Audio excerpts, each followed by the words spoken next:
نحمدہ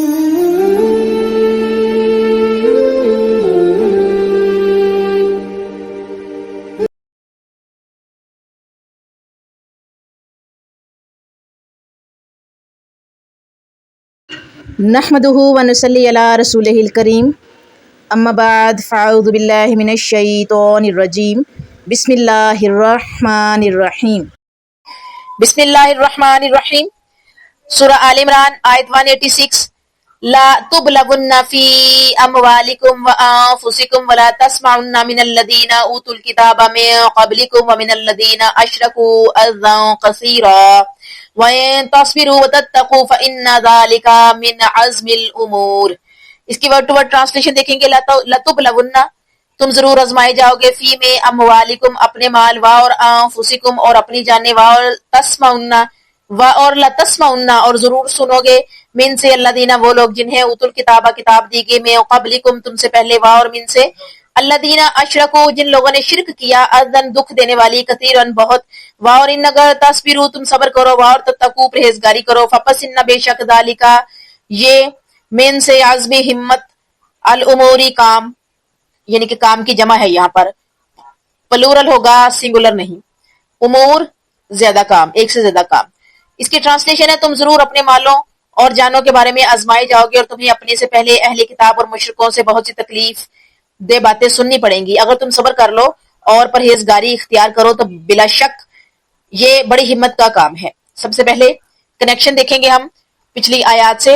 احد میں مالی جانی نقصان اور یہودیوں کے اللہ تعالیٰ کے بارے میں حرزہ سرائی اور نبی صلی اللہ علیہ وآلہ وسلم کی نبوت کی تصدیق کے لیے غلط ثبوت کا مطالبہ مسلمانوں کے لیے پریشانی کا باعث تھا، اس لیے انہیں تسلی دیتے ہوئے صبر کی تلقین کی گئی ہے۔ دیکھیے گا ذرا کہ یہ دنیا ہر کسی کے لیے آزمائش ہے، خاص کر انبیاء علیہ السلام اور مومنوں کے لیے اسے امتحان گاہ اور کڑی آزمائش کا ذریعہ بنایا گیا ہے۔ مومن کا مال اور اس کی جان آزمائش کی بٹی میں اس لیے جھونکے جاتے ہیں تاکہ مال کا حق ادا کرنے کے بعد مومن کا مال خالص ہو جائے۔ مومنوں کو اس لیے آزمایا جاتا ہے کہ وہ دوسروں کے لیے نمونہ بن کر زندگی بسر کرے۔ آزمائش اور امتحان کا بھی یہ مقصد ہے کہ مومن دین کی سربلندی اور لوگوں کی خیر خواہی کے لیے قربانیاں پیش کرے۔ اس کے باوجود بھی غیر مسلم حسد و بغض کا مظاہرہ کرتے ہیں، جس پر تسلی دینے کے لیے ارشاد ہوتا ہے، مسلمانوں، تم اللہ کی راہ میں سب کچھ قربان کرنے کے باوجود یہود و نصارہ اور مشرکین سے باتیں سنو اور تکلیفیں اٹھاؤ۔ اگر صبر اور پرہیزگاری اختیار کرتے رہو گے تو یہ بڑے ہی عظمت والے کام ہے۔ صاحب عظیمت لوگ ہی اللہ تعالیٰ کے دین کو سربلند کرنے والے اور دنیا میں اور آخرت میں سرخرو ہوں گے۔ چنانچہ وہ کون سی اذیت اور تان ہے، یعنی کہ تانا ہے، جو رسول کریم صلی اللہ علیہ وآلہ وسلم کو نہیں دیا گیا۔ بے تحاشا اذیتیں اور تانے دیے گئے ہیں جو کہ ناقابل برداشت تھے۔ اہل کتاب اور مشرکین کی طرف سے آپ صلی اللہ علیہ وآلہ وسلم اور صحابہ اکرام رضی اللہ تعالیٰ عنہ نے وہ دکھ اٹھائے کہ جس کی تاریخ میں مثال نہیں ملتی۔ جس کی ایک مثال آپ کو بتاؤں، نبی صلی اللہ علیہ وآلہ وسلم طائف شہر میں جب گئے تھے تو وہاں پر جو ہے وہ سرداروں نے کیا کیا تھا کہ ان کے پیچھے لڑکے لگا دیے تھے کہ پتھر مارے ان کو، اور جب نبی صلی اللہ علیہ وآلہ وسلم چل رہے ہیں اور پیچھے سے ان کو پتھر مارے جا رہے ہیں اور پتھر لگ لگ کے زخم ہو گئے جسم پر، اور خون جو ہے وہ بہہ بہہ کے جوتوں میں جا رہا ہے، ایڑیوں تک پہنچا ہوا ہے، ٹانگوں سے بہہ کر، جسم سے بہتا ہوا ٹانگوں تک اور پھر ایڑیوں تک، اور جوتے بھر گئے خون سے۔ ایون ایک پتھر کے ساتھ جو ہے وہ ٹیک لگا کے بیٹھے ہیں، وہاں پر بھی ان کو جو ہے وہ بیٹھنے نہیں دیا گیا، سستانے کے لیے بیٹھے تھے، وہاں پر بھی ان کو بیٹھنے نہ دیا گیا کہ جی پتھر مارو ان کو تاکہ یہ یہاں سے اٹھیں۔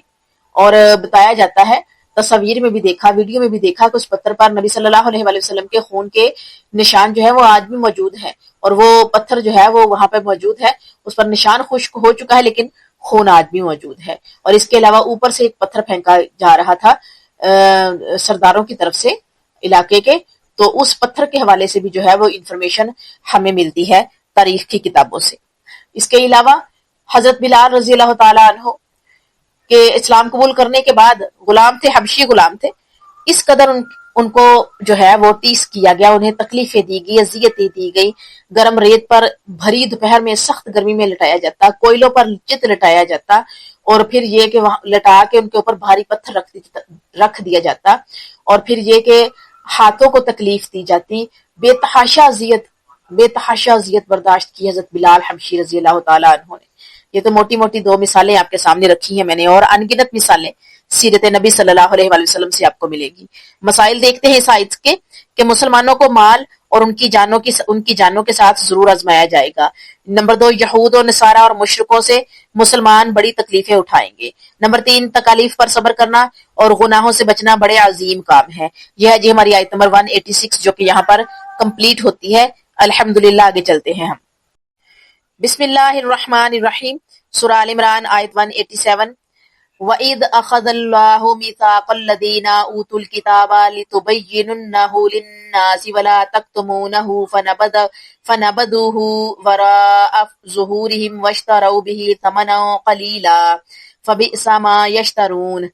اس کی ورڈ ٹو ورڈ ٹرانسلیشن دیکھیں گے۔ اور اس جب اخذا لیا یا اخذ کیا یا لیا یا نکالا اللہ میثاق عہد، الذین وہ لوگ جنہیں اوت الکتابہ کتاب دی گئی، لتبیننہ اسے ضرور بیان کر دینا، للناس لوگوں کے لیے، اور لا نہیں، تکتمونہ چھپانا اسے، فپس نبذوہ تو انہوں نے اسے پھینک دیا، وراء پیچھے، ظہورہم اپنی پیٹھ کے، واشتروا بہ حاصل کی اس کے بدلے، ثمنن قیمت، قلیلا تھوڑی، فبئس ما تو کتنا برا ہے جو یشترون وہ خریدتے ہیں۔ اور اس کی ٹرانسلیشن ہم دیکھیں گے۔ اور جب اللہ تعالیٰ نے اہل کتاب سے عہد لیا کہ تم اسے سب لوگوں کے سامنے ضرور بیان کرو گے اور اسے چھپاؤ گے نہیں، تو انہوں نے اس عہد کو اپنی پیٹھ پیچھے ڈال دیا اور اسے بہت کم قیمت پر بیچ ڈالا۔ بہت برا سودا ہے جو انہوں نے کیا ہے۔ سب سے پہلے اس کا کنیکشن دیکھیں گے ہم پچھلی آیات کے ساتھ، ٹاپک کے ساتھ، کہ یہودیوں کے من گھڑت بہانے کی تردید کرنے کے بعد انہیں اظہار حق کے عہد کی یاد دہانی کروائی گئی ہے۔ اچھا جی، یہود و نصارہ نہ صرف نبی آخر الزمان حضرت محمد صلی اللہ علیہ وآلہ وسلم کے اوصاف، ایک ہوتا وصف اور اس کی جمع اوصاف، اور آپ کی نبوت کے ٹھوس دلائل چھپاتے ہیں، بلکہ انہوں نے ہر اس بات کو تورات اور انجیل سے نکال دیا ہے جو ان کے مفادات کے خلاف ہے، حالانکہ ان سے اللہ تعالیٰ نے پختہ عہد لیا کہ تم اللہ تعالیٰ کے احکامات کو چھپانے کی بجائے انہیں کھول کھول کر لوگوں کے سامنے بیان کرو گے۔ انہوں نے اس عہد کو اس طرح فراموش کر دیا اور دور پھینکا جس طرح کوئی شخص کسی چیز کو اپنے پیچھے پھینک کر الٹے منہ دیکھ نہیں سکتا۔ دنیا کے وقتی وقار، عارضی اقتدار، معمولی فائدے اور چند دمڑیوں کی خاطر انہوں نے اللہ کے احکام کو بیچ ڈالا، پھر اپنے کیے ہوئے پر افسوس کا اظہار کرنے کی بجائے اس پر اترایا کرتے تھے۔ بڑا ہی برا کردار اور سودا ہے جو انہوں نے اختیار کیا۔ حضرت حسن بصری کی والدہ حضرت ام المومنین ام سلمہ رضی اللہ تعالیٰ عنہ کی کنیز تھی۔ حضرت حسن بصری کی والدہ حضرت ام المومنین ام سلمہ رضی اللہ تعالیٰ عنہ کی کنیز تھی۔ اس بدولت حسن بصری نے حضرت ام المومنین ام سلمہ کے ہاں پرورش پائی۔ وہ اس آیت کی تصریح میں بیان کرتے تھے کہ یہ عہد اللہ تعالیٰ نے بالواسطہ امت محمدیہ کے علماء سے بھی لیا ہے کہ وہ حق کو چھپانے کی بجائے اسے ہر حال میں بیان کرتے رہیں گے۔ حضرت حسن بصری رضی اللہ تعالیٰ عنہ کا اپنا کردار یہ تھا کہ وہ حجاج بن یوسف پر سریعام تنقید کرتے۔ ایک دن حجاج نے انہیں بلا کر تلوار لہراتے ہوئے پوچھا کہ آپ میرے بارے میں یہ باتیں کرتے ہیں؟ حضرت حسن بصری رضی اللہ تعالیٰ عنہ نے وہی باتیں حجاج کے روبرو کہتے ہوئے فرمایا کہ ہاں، جب تم ان جرائم سے باز نہیں آؤ گے تو میں تمہیں ٹوکتا رہوں گا۔ اس کے بعد انہوں نے مذکورہ یعنی کہ جو ذکر کی ہوئی آیات ہیں ان کی تلاوت کرتے ہوئے فرمایا کہ اللہ تعالیٰ نے ہم سے سچ بولنے کا وعدہ کیا ہے جس کی پاسداری کرنا ہمارا فرض ہے۔ اس کے مسائل دیکھیں گے۔ نمبر 1، اہل کتاب نے دنیا کے تھوڑے سے مفاد کی خاطر اللہ کی کتاب کو پس سے پشت ڈالا اور تھوڑی قیمت کے بدلے بیچ دیا۔ یہ ہے جی ہماری آیت نمبر 187 جو یہاں کمپلیٹ ہوتی ہے، اور آج کے لیسن کی یہ ہماری آخری آیت تھی جو کہ ہم نے یہاں پر جو ہے مکمل کی ہے۔ تو انشاءاللہ تعالی نیکسٹ ہم آیت نمبر 188 سے سٹارٹ کریں گے۔ جزاکم اللہ خیرہ۔ السلام علیکم ورحمۃ اللہ وبرکاتہ۔